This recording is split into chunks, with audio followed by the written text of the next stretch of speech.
going there. Good to go.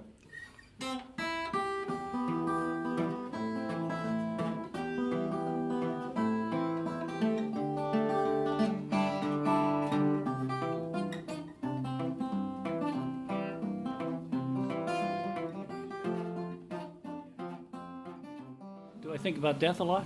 When you're working with instruments. I think about it a lot anyway. I don't know. I don't think about death a lot in regard to the instruments. They have a sort of life beyond anything else, you know.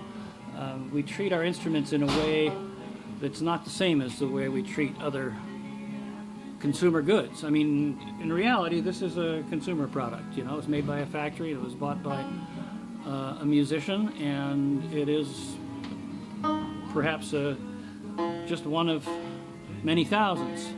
But to the player who owns it and puts his life and energy into playing it, it has a voice, and that voice has a real emotional connection that you can't deny. And I guess it's because playing music is such an emotional project that we find ourselves really feeling a connection to the instruments that's just not like other hardware in our life.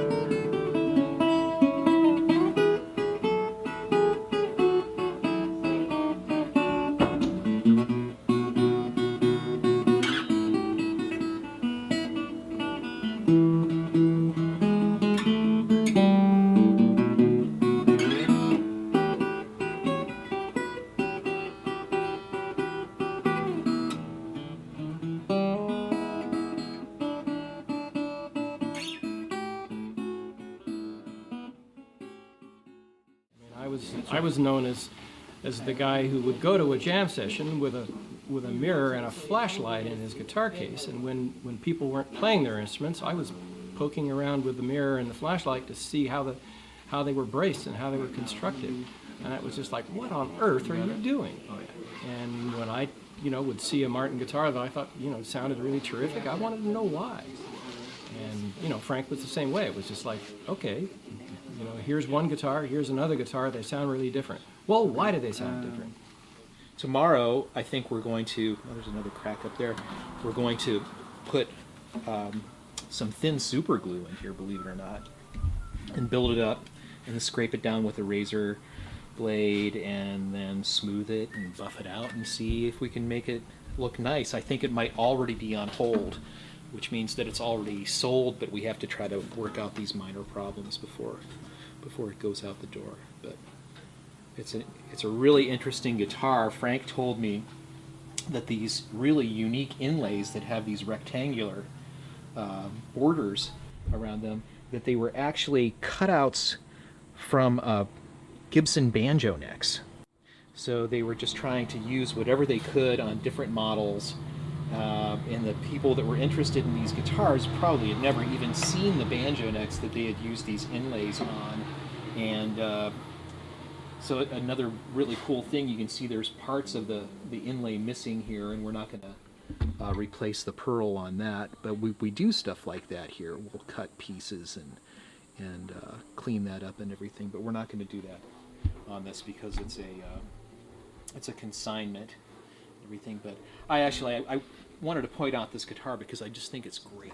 Could you play another little tune on it? Yeah, sure.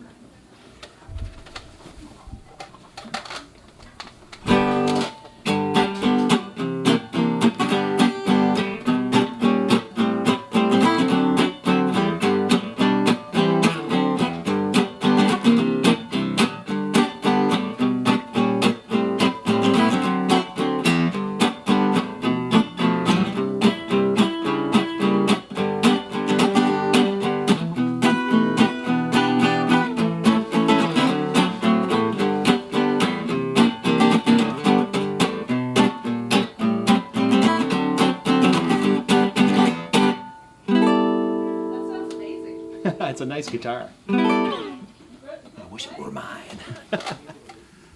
I met I used to play on the street in Berkeley, and I met a guitar player who was playing in a coffee house nearby, and so we, got together at his apartment and played a little bit.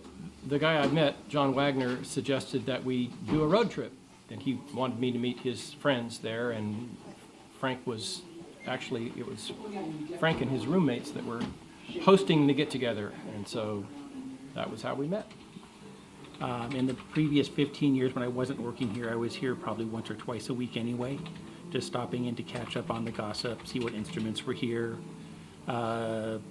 check what interesting repairs are in. There's always, I've been playing guitar and been interested in this stuff for, some 40 years now, and I just love the fact that pretty much every week I see something I had no idea existed. I see something that is brand new.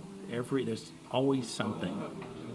The hope, of course, is to pass this whole business on to guys working here, to have this enterprise continue as much as it is, or as in whatever form it morphs into, to keep it going. So how that transition is made in an area where people can't afford to live is the real tricky question that we're just absolutely grappling with all the time, and we don't have that answer. But in the meantime, I think that the primary goal is to have a workforce community in which people get along reasonably well and have a good time, and so, yeah, there's those thoughts about, what's going to happen to Gryphon in 10 years from now or whatever, but there's also, it's like, how do we make sure it's going to remain fun and interesting next week? And so there's always, like I said, there's always something coming up that we haven't had to deal with in the past, and there's new challenges all the time, and so we probably don't spend as much time thinking about that way off in the future stuff as we should, but part of it's because, to be honest, we're just too damn busy. And if the question you ask me is, when do you plan to retire? The answer is, I don't. I don't plan to retire.